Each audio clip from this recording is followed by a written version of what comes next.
Hello दोस्तों, देख सकते हैं क्लास 10th में सामाजिक विज्ञान के मोस्ट इम्पोर्टेंट एमसीक्यू लेकर आया हूं, जो हर बार रिपीटेड ही होते रहते हैं। ये प्रश्न बार बार आते ही रहते हैं, PYQ है और मैं मोस्ट इम्पोर्टेंट प्रश्न लेकर आया हूं, जो आप लोगों को 20 फरवरी को मिलेंगे ही मिलेंगे, संभावना है।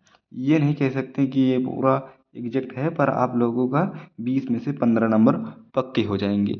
तो आइए इन प्रश्नों को एक एक करके देख लेते हैं। मैंने एक PDF से निकाला है, लिखा है आप लोगों के लिए मोस्ट इम्पोर्टेंट प्रश्न।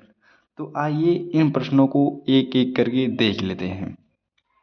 देख सकते हैं पहला प्रश्न हमसे क्या कह रहा है कि रंपा विद्रोह कब हुआ था। रंपा विद्रोह 1916 को हुआ था। आइए देखते हैं दूसरे प्रश्न को। तो दूसरा प्रश्न हमसे कह रहा है जलियांवाला बाग हत्याकांड कब हुआ था।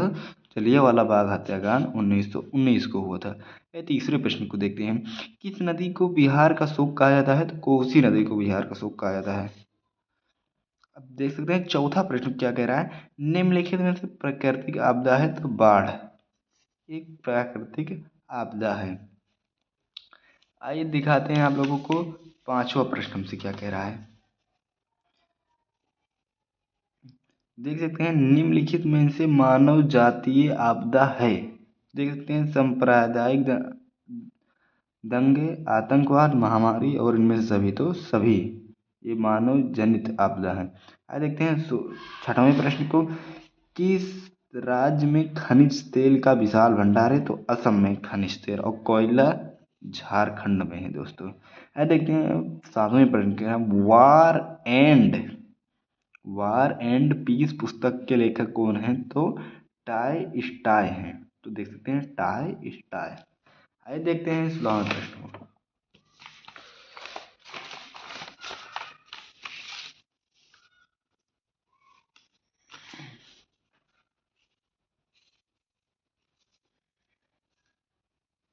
तो देख सकते हैं आठवां प्रश्न हमसे कह रहा है सूचना का अधिकार।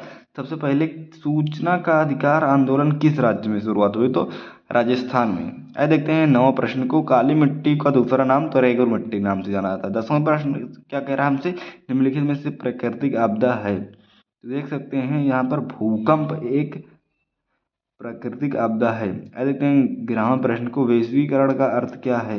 वैश्वीकरण का अर्थ है कितने भागों में बांटा गया। वैश्वीकरण को 5 भागों में बांटा गया। आइए देखते हैं 12वें प्रश्न को, आर्थिक महामंदी भारत में कब आई। तो 1929 में आई थी। आइए देखते हैं 13वें प्रश्न को, जर्मनी के एकीकरण की मुख्य भूमिका थी। तो ओटो बिस्मार्क की थी। आइए देखते हैं 14वां प्रश्न, लखनऊ समझौता था 1916 को हुआ था। आइए देखते हैं 15वां प्रश्न, लेनिन की मृत्यु कब हुई थी। तो 1924 को हुई थी। आइए देखते हैं 16वां प्रश्न को, बेल्जियम की राजधानी क्या है। तो ब्रुसेल्स। आइए देखते हैं 17वां प्रश्न को, विनय कांग्रेस में मेजबानी की। तो मेटरनिख ने की थी। आइए देखते हैं 18वां प्रश्न को, यंग इटली की स्थापना किसने की थी। तो मेटरनिख ने की थी। आइए देखते हैं 19वां प्रश्न को, कार्ल मार्कस का जन्म कहाँ हुआ था। तो जापान में हुआ था। आइए देखते हैं 20वां प्रश्न को, राष्ट्रवाद की भावना किस देश से हुई। तो फ्रांस से हुई।